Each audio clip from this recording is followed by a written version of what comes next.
जय जय शंकर हर हर शंकरा, जय जय शंकर हर हर शंकरा, जय जय शंकर हर हर शंकरा, जय जय शंकर। பெரியவா சச்சரித்தம் அத்தியாயம் 34. ருத்ராட்ச மாலையை எடுத்து தன் தலையில் வைத்துக்கொண்ட பெரியவா. பல வருடங்களுக்கு முன் நடந்த நிகழ்வு இது. மகா பெரியவா அப்போது காஞ்சி ஸ்ரீமடத்தில் இருந்தார். மாலை வேளை. மடத்து வாசலில் ஒரு சைக்கிள் ரிக்ஷா வந்து நின்றது. ரிக்ஷா ஓட்டி கீழிறங்கி வண்டியில் அமர்ந்திருந்த பெரியவர் ஒருவரை கைத்தாங்கலாக கீழே இறக்கிவிட்டார். என்னை மடத்துக்குள் கொண்டு விடப்பா என்பதாக ஜாடையும் பேச்சும் கலந்து பெரியவர் சொல்ல மடத்துக்குள் அழைத்துச் செல்ல முற்பட்டார் ரிக்ஷா ஓட்டி.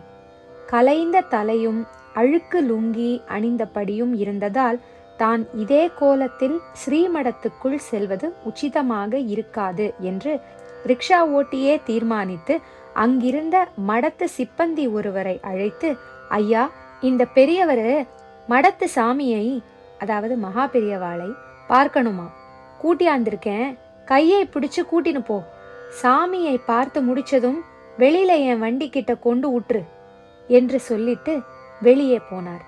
பெரியவர் கைமாறினார். பெரியவருக்கு எப்படியும் வயது 80க்கு மேல் இருக்கும் என்று தோற்றம் சொன்னது. உள்ளடங்கிய கண்கள், கோணல் மாணலாக கட்டிய 4 முழ வேஷ்டி, கசங்கிய வெள்ளை சட்டை, மேல் சட்டை பைக்குள் ஒரு மூக்குப்பொடி டப்பாவும் 10-15 ரூபாயும் தெரிந்தன. தனியாக நடப்பதற்கே பெரிதும் சிரமப்பட்ட அந்த பெரியவரை கைத்தாங்கலாக பிடித்து பெரியவா இருந்த இடம் அருகே விட்டார் சிப்பந்தி. மேடை போல் இருந்த ஓரிடத்தில் வசதியாக உட்கார்ந்து கொண்டார் பெரியவர். வலக்கையை நெற்றியில் வைத்து பெரியவா அமர்ந்திருந்த இடத்தை பார்த்தார். தான் இருந்த இடத்துக்கு எதிரே மகா பெரியவா அமர்ந்திருப்பது அரைகுறையாக அவருக்கு தெரிந்தது. இருந்த இடத்தில் இருந்தபடியே கன்னத்தில் போட்டுக்கொண்டு தரிசித்தார் பெரியவர். பெரியவரை பார்த்து புன்னகைத்தார் மகா பெரியவா. இந்த பெரியவர் இந்த சாயங்கால வேளையில் ஏன் இங்கே வந்திருக்கிறார் என்பதை அறியாதவரா அந்த மகான்? ஒரு சிஷ்யன் ஓடோடி வந்து பெரியவா அருகே நின்றான். வாய் பொத்தி ஏதோ ஒரு தகவலை குசுகுசுப்பாக சொன்னான். அதாவது, பெரியவா தரிசனத்துக்காக அப்போது ஸ்ரீமடத்துக்கு சில முக்கிய பிரமுகர்கள் வந்திருப்பதாகவும் வெளியே அவர்கள் காத்திருப்பதாகவும் தகவல் சொன்னான். அன்று யாரையும் பார்க்க இயலாது என்றும் மறுநாள் காலை வருமாறும் தகவல் சொல்லி அனுப்பினார் மகா பெரியவா. சிஷ்யன் ஓடி போய்விட்டான். தரிசனத்துக்கு வந்திருந்த ஒரு சிலருக்கும் பிரசாதம் கொடுத்து அனுப்பிவிட்டார் மகா பெரியவா. இப்போது அங்கு இருப்பது மகா பெரியவாளும் உள்ளூர் பெரியவரும் தான். இன்னமும் அந்த பெரியவர் தன் கண்களை இடுக்கிக் கொண்டு மகா பெரியவா அமர்ந்திருந்த இடத்தையே உற்று பார்த்து கொண்டிருந்தார். மகா பெரியவா தன் ஸ்தானத்தில் இருந்து எழுந்தார், இறங்கினார், பெரியவரை நோக்கி நடந்தார். சிஷ்யர்கள் பிரமித்து போனார்கள். ஏனென்றால் எந்த ஒரு பக்தருக்கும் அனுகிரகம் செய்வதற்காக மகா பெரியவா இதுபோல் எழுந்து சென்று அவர்கள் பார்த்ததில்லை. காஞ்சிபுரத்து பெரியவர் தான் அமர்ந்த இடத்திலேயே இருக்கிறார். தள்ளாத வயது அல்லவா? அவர் அருகில் சென்ற மகா பெரியவா தன் தலையில் வில்வ மாலை ஒன்றை வைத்துக்கொண்டு, தெரியறதா என்று கேட்டார் தீர்க்கமாக. கண்களை மிகவும் இடுக்கிக் கொண்டு பார்த்த பெரியவர் தெரியலை என்றார். இதை அடுத்து தனக்கும் அந்த பெரியவருக்கும் நடுவில் இருந்த இடைவெளியை இன்னும் கொஞ்சம் சுருக்கினார் மகா பெரியவா. அருகில் இருந்த ஒரு புத்தம் புது ரோஜா மாலையை கையில் எடுத்தார் மகா பெரியவா. தலையில் வைத்து கொண்டார். அதை பெரியவா தன் சிரசில் அணிந்த பிறகு அந்த ரோஜா மாலை இன்னும் அழகாக தெரிந்தது. இப்போது பெரியவரை பார்த்து, இப்ப தெரியறதா என்று கேட்டார் மகா பெரியவா. ரொம்பவும் சிரமப்பட்டு உற்று பார்த்த பெரியவர் தெரியலை என்றார் மீண்டும். ரோஜா மாலையை எடுத்து தன் சிஷ்யனிடம் நீட்டினார் பெரியவா. அவன் ஓடோடி வந்து அதை வாங்கி கொண்டான். பிறகு ஒரு காஷாய வஸ்திரத்தை எடுத்து அதை தன் தலையில் வைத்துக் கொண்டார் மகா பெரியவா. இப்ப தெரியறதா பாருங்கோ என்றார் மகா பெரியவா.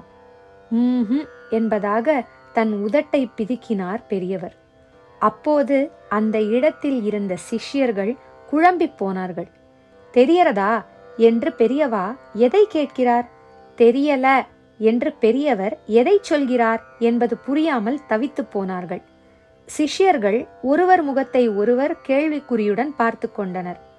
காஞ்சிபுரத்து பெரியவர் எதை எதிர்பார்த்து வந்திருக்கிறார்? அது மகா பெரியவாளுக்கும் அந்த பெரியவருக்கும் மட்டுமே தெரிந்த ரகசியம். தண்டத்தை கையில் எடுத்துக்கொண்டு பெரிய பெரிய ருத்ராட்ச மணிகளால் கோர்த்து வைக்கப்பட்டிருந்த ஒரு மாலையை எடுத்து தலையில் வைத்தவாறு தெரியறதா என்று கேட்டார் பெரியவா. அவ்வளவுதான். அதுவரை ஏமாந்து போயிருந்த பெரியவரின் முகம் திடீரென பிரகாசமானது.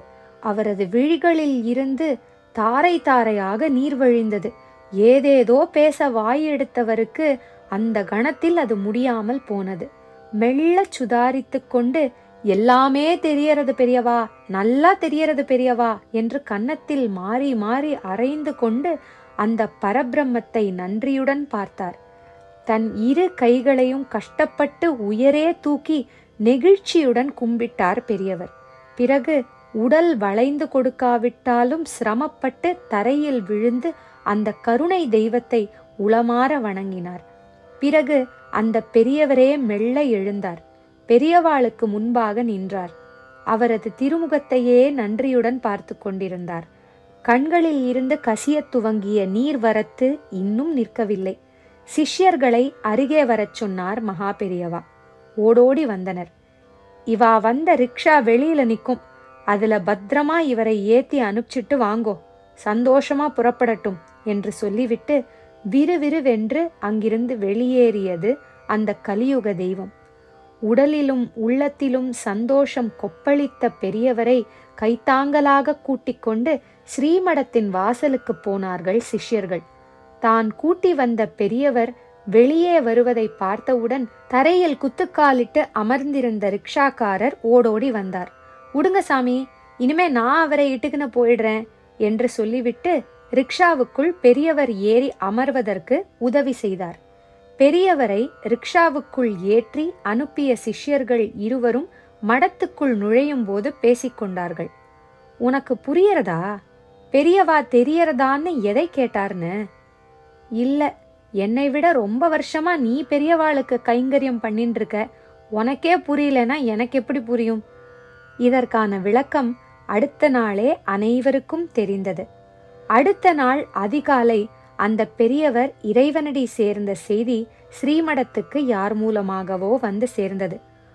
முதல் நாள் மாலை ஸ்ரீமடத்துக்கு இந்த பெரியவர் வந்தபோது அவருக்கு உதவிய ஊழியர்களும் சிப்பந்திகளும் சிஷ்யர்களும் ஏகத்துக்கும் அதிர்ந்து போனார்கள்.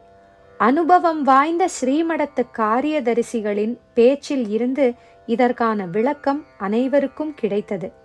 தன் வாழ்நாளின் கடைசி நிமிடங்களில் இருப்பதை எப்படியோ உணர்ந்து கொண்டார் காஞ்சிபுரத்து பெரியவர். தன் தேகம் இந்த பூவுலகில் இருந்து மறைவதற்கு முன் கைலை காட்சியை கண்டு தரிசிக்க விரும்பி இருக்கிறார். தான் விரும்பும் தரிசனம் எப்படியாவது மகா பெரியவாளிடம் கிடைக்கும் என்று பரிபூரணமாக நம்பி ஒரு ரிக்ஷாக்காரரை அமர்த்தி கொண்டு ஸ்ரீமடத்துக்கு வந்து சேர்ந்திருக்கிறார். தன்னை நாடி வந்த உள்ளூர் பெரியவரின் ஏக்கத்தை தன் ஞான திருஷ்டியால் அறிந்து கொண்ட மகா பெரியவா கைலைவாசியான அந்த ஈசனின் சொரூபத்தை அவருக்கு காட்டி அனுகிரகித்து மோட்சகதி கொடுத்தார் என்று இதற்கு விளக்கம் சொல்லப்பட்டது. ஆக பெரியவாளின் திருமுகத்தில் ஈஸ்வர தரிசனத்தைக் கண்டு பரவசம் கொள்ள வேண்டும் என்பதற்காகவே அந்த பெரியவர் ஸ்ரீமடத்துக்கு வந்திருந்தார் என்பது உறுதியானது. சிவபெருமானின் ஓர் அம்சம்தான் மகா பெரியவா என்று சொல்லப்படுவதுண்டு. இதை அனுபவபூர்வமாக உணர்ந்த சில பக்தர்கள் மகா பெரியவாளை தரிசித்து அத்தகைய தரிசனம் பெற்றிருக்கிறார்கள். அந்த வகையில் காஞ்சிபுரத்து பெரியவர் மறைவதற்கு சில மணி நேரங்களுக்கு முன் அவருக்கு அத்தகைய ஒரு தரிசனத்தை காட்டி இருக்கிறார் மகா பெரியவா. ஜெய ஜெய சங்கர, ஹர ஹர சங்கர, மகா பெரியவா சரணம். ஹர ஹர சங்கரா, जय जय शङ्कर हर हर शङ्कर